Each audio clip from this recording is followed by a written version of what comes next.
hear Ruby speak from prison, and it's weird. It's as weird as you'd think it would be. And apparently, it's being confirmed she and Jodi are both lovers.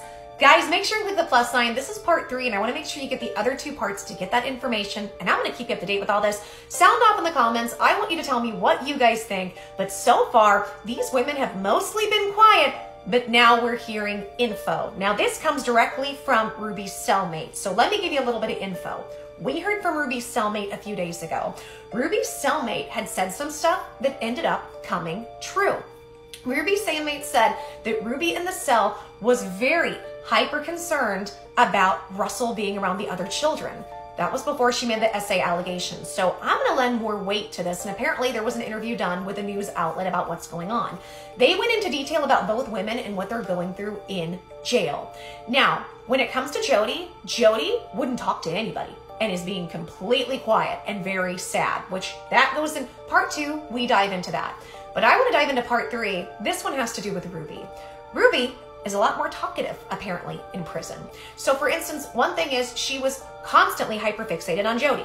What's Jodi doing? Why aren't we in a cell together? Has she said anything? I want her to talk to me. So apparently this woman had interactions with Jodi at one point. I can't remember what it was, but she said that she'd been around Jodi, asked Jodi, what are you in for? Jodi said, I'd rather not say. When she came back, Ruby was just hyper-fixated on, did you talk to her? What'd she say? What'd she say? Ruby was all focused on Jodi while Jodi was being quiet. What's the dynamic here and what's going on? I'll tell you what I think. And by the way, I'm not here to diagnose anybody with anything. I don't have the credentials to do that. I'm telling you my perception and what things look like. Jodi scares me because Jodi to me seems like a straight up psychopath. Jodi is all about getting anything she wants at the cost of anything, including hurting children. Ruby seems to be more like she has elements of narcissism and sociopathy. And in that, you're going to see what looks more of a human from Jodi and more gray area, from Ruby and more gray area. Jodi, being a psychopath, she can mimic looking like a human and she can put on the perfect act of being the perfect friend, the perfect this, the perfect that, if she's going to get something from it. But otherwise, she's cold and calculated. It's all about her getting something. That's what it looks like. But Ruby is not the same way. And the reason is, Ruby still has elements of being a human. Even though she's horrible for what she's done, there are elements of care, compassion, and empathy. Now, does she use those things to get what she wants? Yes. It's not as cold-blooded as Jodi, in my opinion, but she still does, which is why she sat back and let her children be hurt and then did things to them for years as well. And I think we're going to find more and more come out about that too. But in this, Jodi is going to be a bit different. Jodi's going to be cold and calculated in how she gets supply and how she manipulates. This one, when she starts having those narc collapses, she's going to just be outwardly spewing to try to get any supply, where Jodi is going to be way more calculated. That's why from her, she is so hyper fixated on what is Jodi doing? What is Jodi doing? On top of that, she was way more talkative. She was way more willing to open up. And apparently, this is where I thought was really interesting. There was a woman who was having substance withdrawal issues, and she was playing mother hen to that woman. Funny enough, she didn't mother her kids when they were sick in the bathroom, but she does it with her. Well, why? Because she's still getting some type of supply for feeling like, I'm the one in control, I'm the one in charge, I'm the one taking care of you. And then she feels like she's getting a little serotonin hit because she's being a good person in the process. Wish she would have done that for her children. A little bit too late for this. But let's also go into something else. She is hyper fixated. Where's Jodi? Why won't Jodi talk to me? All of that, right? And then even like, why won't they let us have a cell together? Why can't I talk to my friend? It's crazy to me, the level of cognitive dissonance going on, that she doesn't understand why she can't see or speak to Jodi. Like, I don't think the full weight of what's going on has hit her yet. And I don't think it will probably until the trial, honestly. We're also, you gotta remember, this one, she's a pretty blonde and she's used to getting what she wants, period. And so I think in her mind, I'll probably get out on bail. And I think we're all praying that that doesn't happen, but it is what it is. And with bail, it's all going to be the courts looking at it and saying, is she a detriment to these children? How much of a risk does she pose to them and society? So hopefully she's going to stay where she is. But her being hyper fixated on Jodi, there's another element to this.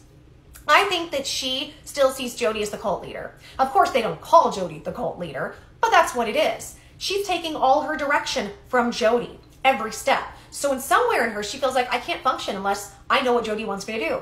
And it doesn't mean every single teeny tiny thing. Now, sometimes that can be the case, but it just could be direction. Like, what's the direction we take? Because remember, this looks like she was taking the direction of Jodi on how bad these children were getting abused. And she's also trying to figure out, this is the other thing, for situations like that, if Jodi is the main one in control, Ruby is going to be fixated on protecting Jodi. And she wants to protect herself too, but Jodi. And she's going to try to be figuring out, what is Jodi saying? What is she thinking? To know how to plan things and to take direction from her. Where Jodi doesn't give a crap about Ruby right now. Doesn't give a crap about anybody but herself. And that's why she's staying completely quiet, not even giving a crap, trying to talk to Ruby. But Ruby's still hyper-fixated because Ruby, I think, in her mind, can't make decisions and can't function without Jodi. And so that's also why we're going to see more of her, maybe not acting out, I wouldn't call it acting out, but being more active when it comes to being in jail, being more talkative. She is desperate to get that supply. She was getting all that supply, and you're such a good person, and we're turning into a good person from Jodi. That's gone. She now doesn't know, is Jodi protecting me? Is Jodi going to save me? Is Jodi going to fix this? Because Jodi's been the one in control. So we're going to hear more and more from her about being more social because she's trying to get supply, where Jodi is quietly planning her next moves. There is a bigger, more disturbing reason that Ruby Franke has claimed in court that her child does SA to people that nobody is talking about, that we're going to expose. As we know, she this past week had a hearing that was called a shelter-in-place hearing. Now, at that hearing, she put out there that one of her children, and we think it's Russell, was doing SA on the other children in the neighborhood, friends, family, up to 20 people. And that's disgusting. And now all of us have looked at that. The majority of us feel like that's probably BS. Even if there's an element to truth to it, she's still at fault. However, was it possible that this was a bigger legal tactic? I have a clip I want you to look at of an attorney speaking, and he's going more into detail about this, and then we're going to discuss on how this impacts her and the trial. Take a listen. There was something bizarre that happened at her most recent court appearance. It was reported that Ruby Franke, in court, I guess she was over Zoom, but in court, basically called out one of her own children, said that one of her own children had been abused. One of the siblings abused neighbors. It was a shocking statement. I don't know what that does to her case. I will tell you that when I interviewed Ben Chu, Johnny Depp's attorney, he said that was a big mistake because it looks like if she knew that was going on, why didn't Ruby Franke report it? Why did she have to wait till she was arrested and in court to admit that?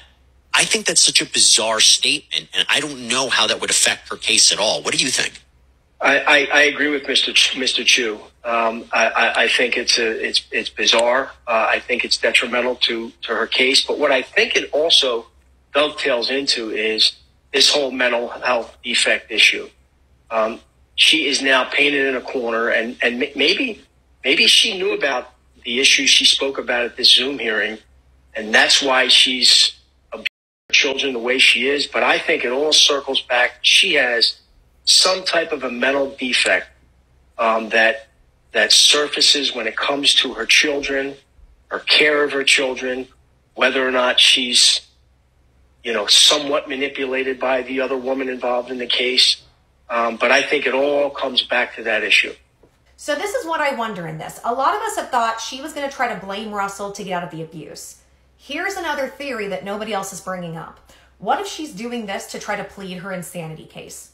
What if this is going to be something that she puts out there that would, on some level, help them craft the fact that she has, like he said, a mental health defect, a behavior disorder, and as I've put out there already in other videos, she and Jodi both were feigning medical issues, and hers, the rumor was, had to do with mental health.